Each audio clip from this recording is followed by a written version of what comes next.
भाषा क्या है तो बोल देता है हिंदी, लेकिन भारत का राष्ट्रीय भाषा होता ही नहीं है।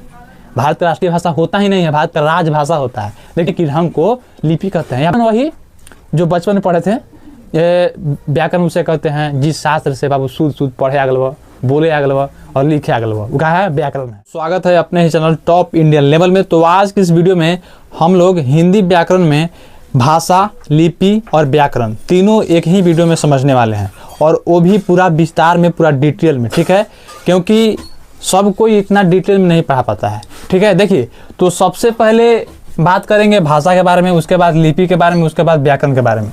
देखिए, तो हमारा भाषा हिंदी है, और हिंदी के बारे में बात करते हैं कि हिंदी जो है उस शब्द आया कहाँ से। तो जो हिंदी जो शब्द है वो ईरान से आया। किसे? ईरान देश से आया। और ईरान में जो होता है ना है, वो वहाँ के जो लोग हैं वो फारसी भाषा बोलते हैं, और फारसी जो भाषा है उसमें सौ को ह पढ़ा जाता है। यह क्या ध्यान देना है, उन लोग सौ को ह पढ़ता है, सौ को ह पढ़ता है। हम लोग अभी बात कर रहे हैं कि हिंदी भाषा आया कहाँ से, यह ध्यान दो। देखिए, तो हिंदी भाषा ईरान से आया। अब देखिए कैसे कैसे क्या होता है। देखिए, सौ को वहाँ पर ह पढ़ता है, सौ के जो वहाँ पर लोग जो होते हैं वो ह पढ़ते हैं। चलिए, तो जो ईरान के जो लोग थे ना, पहले पाकिस्तान और इंडिया दोनों एक ही में था, ठीक है।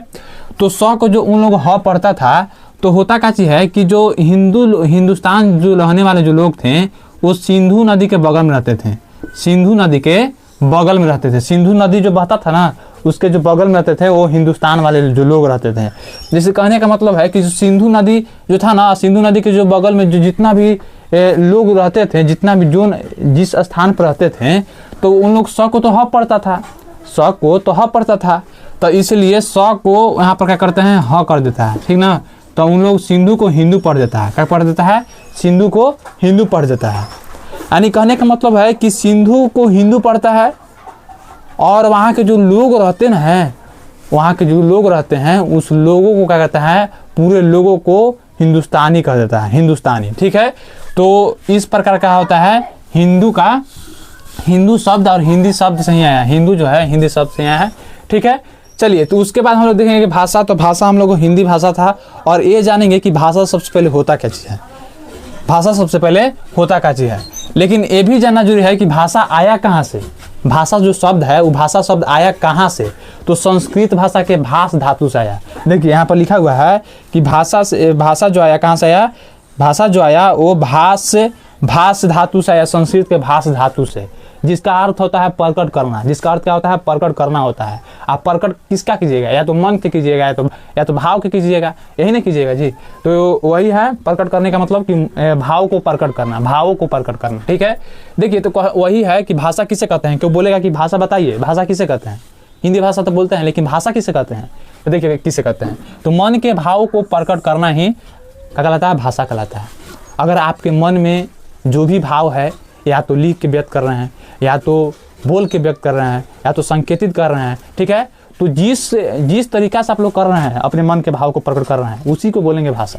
देखिए, तो भाषा जो होता है मुख्यतः तीन तरह का होता है। एक होता है मौखिक, जो हम बोल रहे हैं ना, अभी जो बोल रहे हैं वो हो गया मौखिक। आज हम जो लिखे हैं अपने मन के भाव जो लिखे हैं, जिसे मान के लिखते हैं कि आप लोग ईमानदार हैं, यहाँ पर लिख दिए दयालु हैं, ठीक है, हम यहाँ पर लिख दिए आप लोग दयालु हैं। तो हम जो यहाँ पर लिखे हैं अपने मन के भाव, तो वही हो गया लिखित भाषा। क्या हो गया? लिखित भाषा। और यहाँ पर सांकेतिक भाषा क्या है? तो संकेत के द्वारा, जैसे बोलेंगे इतना, ये क्या चीज़ है, तो समझते हैं ना आप लोग, बाड़ा, इस बाड़ा बोल रहा है, हम लोग क्या चीज़ है, ये छोटा, ये क्या चीज़ है, तो आप लोग कहते हैं ना कि बोर्ड है, मार्कर है, ठीक है, संकेत के द्वारा पहचान रहे हैं ना, तो वही है संकेतिक के द्वारा प्रकट कर रहे हैं, हिंदी लिखित भाषा के लिख के द्वारा, और मौखिक भाषा बोल के द्वारा। ये सब आप लोगों को तो मालूम होगा, ठीक है, नहीं मालूम होगा तो आप लोग को मालूम चल गया। आगे बात करते हैं कि हमारा भाई भाषा हिंदी है, लेकिन कोई बोलता है कि बताइए भारत का राष्ट्रीय भाषा क्या है, तो बोल देता है हिंदी, लेकिन भारत का राष्ट्रीय भाषा होता ही नहीं है। भारत का राष्ट्रीय भाषा होता ही नहीं है, भारत का राजभाषा होता है। देखिए भाषा क्या है, तो बोल देता है हिंदी, लेकिन भारत का राष्ट्रीय भाषा होता ही नहीं है। भारत का राष्ट्रीय भाषा होता ही नहीं है, भारत का राजभाषा होता है। देखिए भाषा क्या है, तो बोल देता है हिंदी, लेकिन भारत का राष्ट्रीय भाषा होता ही नहीं है। भारत का राष्ट्रीय भाषा होता ही नहीं है, भारत का राजभाषा होता है। देखिए, भारत का अगर कोई बोलेगा कि हिंदी जो है भारत का राजभाषा है, ठीक है, भारत का राजभाषा है, तो भारत का राजभाषा क्या है, तो हिंदी है। क्या है? हिंदी है। राष्ट्रीय भाषा नहीं है, राजभाषा है। आइए देखिए, हिंदी को 14 सितंबर 1949 में, हिंदी को 14 सितंबर 1949 में, हिंदी को जो है 14 सितंबर 1949 में राजभाषा घोषित किया गया। राजभाषा कब घोषित किया गया था? तो 14 सितंबर 1949 में। आज 14 सितंबर 1949 में घोषित किया गया था ना, इसलिए 14 सितंबर को ही हिंदी दिवस मनाया जाता है। तो बोलेगा कि हिंदी दिवस कब मनाया जाता है? तो 14 सितंबर को। और कब घोषित किया गया था? 14 सितंबर 1949 को। समझ गया ना? चलो आगे। आधुनिक हिंदी साहित्य का जो जनक है, तो बोलेगा कि हिंदी का, अच्छा बताओ, साइंस में जो बायोलॉजी है उसका जनक अरस्तु है। ठीक है, अच्छा ठीक है। चलो, रासायनिक विज्ञान का जो जनक है एंटोनी लेवोइयर है। ठीक है, अच्छा चलो भौतिक विज्ञान का जो जनक है वो है क्या है? तो न्यूटन जी हैं। क्या है? न्यूटन जी हैं। लेकिन हिंदी भाषा का जनक कैसी है? तो हिंदी भाषा के जो जनक है वो भारतेंदु हरिश्चंद्र जी हैं। भारतेंदु हरिश्चंद्र जी हैं। देखिए यहाँ पर जो भारतेंदु हरिश्चंद्र जी हैं वो हिंदी साहित्य का कैसे हैं? जनक है। आगे देखिए, हिंदी भाषा के प्रथम कवि थे। हिंदी भाषा के जो प्रथम कवि रहे ना, वो सरहपाद रहे। समझ आइए, प्रथम कवि, तो प्रथम कवि के बाद किया जाएगा तो सरहपाद। ये जो वीडियो है सभी क्लास के लिए है, 1 2 3 4 5 6 7 8 9 10 11 12 सभी क्लास के लिए है वीडियो। समझ गया ना? चलिए आगे। हिंदी जो शब्द है हम बतावे कि ईरान के फारसी या पारसी शब्द से ही क्या किया गया है? पारसी या फारसी भाषा से ही क्या किया गया है?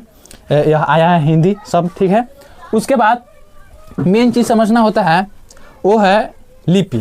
हम लोग भाषा के बारे में हम लोग समझ चुके हैं। भाषा के बारे में हम लोग समझ चुके हैं। मन के भाव को प्रकट करना भाषा कहलाता है। भाषा शब्द कहाँ से आया? तो संस्कृत धातु के जो भाषा शब्द से आया, जिसका अर्थ होता है प्रकट करना। प्रकट क्या कीजिएगा? भाव को प्रकट कीजिएगा। उसके बाद के 3 प्रकार के होता है, मौखिक, लिखित, सांकेतिक। ठीक है, तीनों के बारे में आप लोग समझ गए। उसके बारे में हम बात किए कि हिंदी जो भाषा है, हिंदी जो है वो हिंदी को राजभाषा का दर्जा राजभाषा कब घोषित किया गया? तो 14 सितंबर 1949 को। इसलिए हिंदी दिवस 14 सितंबर को ही मनाया जाता है। 14 सितंबर को ही मनाया जाता है। हिंदी साहित्य का जो जनक है वो भारतेंदु हरिश्चंद्र जी हैं। और हिंदी भाषा का जो पहला जो कवि रहे वो सरहपाद रहे। और उसके बाद समझना है हम लोग को लिपि। ठीक है, भाषा के बारे में पूरा डिटेल समझ चुके हैं। अब हम लोग समझना है लिपि के बारे में। ठीक है, और हाँ, एक चीज़ ध्यान देना है कि हिंदी से भी पहले कोई भाषा था। सबसे पहला जो भाषा था वो संस्कृत था। सबसे जो पहला भाषा था वो संस्कृत था। और संस्कृत को भी 2 भागों में बांटा गया था। एक होता वैदिक और एक था लौकिक। एक था वैदिक और एक था लौकिक। ठीक है, तो जो वैदिक था ना मेरे भाई, वो चला था 1500 ईसा पूर्व से 1000 ईसा पूर्व तक चला था। और जो लौकिक था वो 1000 ईसा पूर्व से 500 ईसा पूर्व तक चला था। 500 ईसा पूर्व तक। उसके बाद आया पाली। उसके बाद क्या आया? पाली आया। ठीक ना? उसके बाद क्या आया? पाली आया। ठीक ना? तो जो पाली था ना मेरे भाई, वो 1000 से नहीं, 500 ईसा पूर्व से 500 ईसा पूर्व से, ठीक ना है, 500 ईसा पूर्व से 1 ईस्वी तक चला था। उसके बाद जो आया था वो आया था प्राकृत। उसके बाद आया था प्राकृत जो कि 1 ईस्वी से 500 ईस्वी तक चला था। उसके बाद आया था अपभ्रंश आया था। अपभ्रंश जो आया था जो कि 500 ईस्वी से चला था 1000 ईस्वी तक। उसके बाद क्या था? तो उसके बाद क्या था? पुरानी हिंदी आया था, यानी कि प्रारंभिक हिंदी। पुरानी हिंदी प्रारंभिक हिंदी जो कि आया था 1000 से लेकर 1500 ईस्वी तक। ठीक है, उसके बाद जो आया था वो मध्यकालीन हिंदी आया था। मध्यकालीन हिंदी जो कि 1500 से लेकर 1800 ईस्वी तक चला था। उसके बाद अभी चल रहा है आधुनिक हिंदी। आधुनिक हिंदी अभी चल रहा है जो कि 1800 ईस्वी से अभी तक चलते आ रहा है। समझ जाइए, इतना समझ जाइए। हिंदी के पहले भी कितना भाषा था, धीरे धीरे देखिए कितना हुआ। समझ गया ना? तो इस प्रकार हिंदी का विकास होता है, हिंदी भाषा का विकास होता है। तो 1800 ईस्वी से अभी चल रहा है वो बाबू, हिंदी भाषा चल रहा है, अभी तक चल रहा है। देखिए अब हम लोग समझते हैं किसके बारे में? तो लिपि के बारे में, कि लिपि भाई होता क्या चीज़ है। लिपि देखिए, लिपि जो बात करते हैं, देवनागरी लिपि की बात करते हैं, बराही लिपि की बात करते हैं, रोमन लिपि की बात करते हैं और गुरुमुखी की लिपि की बात करते हैं। ये सब क्या है? लिपि है। अब लिपि होता क्या चीज़ है? हम देखिए भाषा लिखने की ढंग को क्या कहते हैं? लिपि कहते हैं।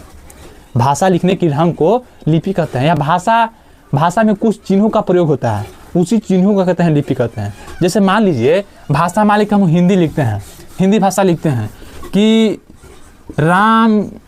राम घर जाता है। हम हिंदी भाषा बोले कि राम घर जाता है। राम घर जाता है। देखिए तो सीधे समझना है कि भाषा लिखने की ढंग को कहते हैं लिपि कहते हैं।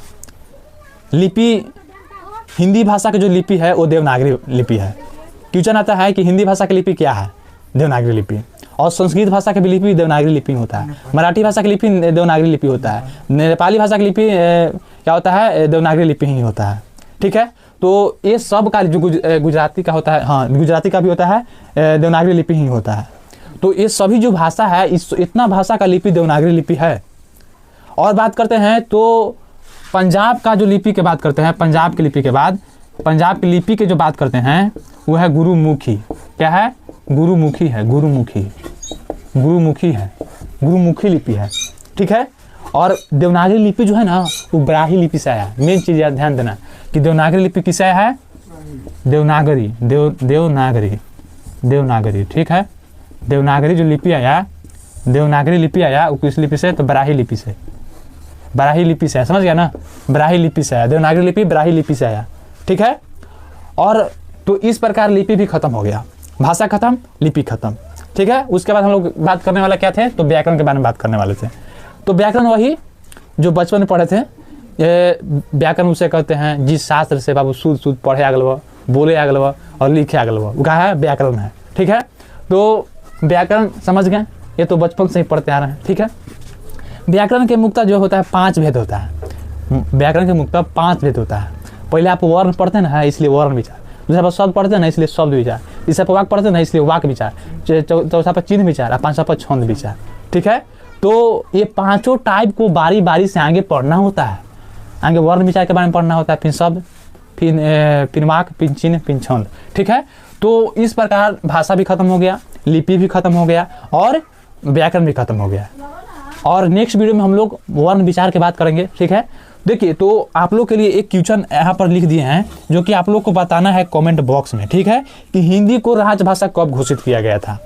अगर आप लोगों को इस वीडियो से कोई लाभ मिला है या पूरा कॉन्सेप्ट आप लोग को माइंड में पूरा हिल गया, तो एक क्वेश्चन का आप लोग को जवाब कमेंट बॉक्स में देना है, जिससे हम तय करेंगे कि हमारा पढ़ाया हुआ चीज़ आप लोग को समझ में आ रहा है।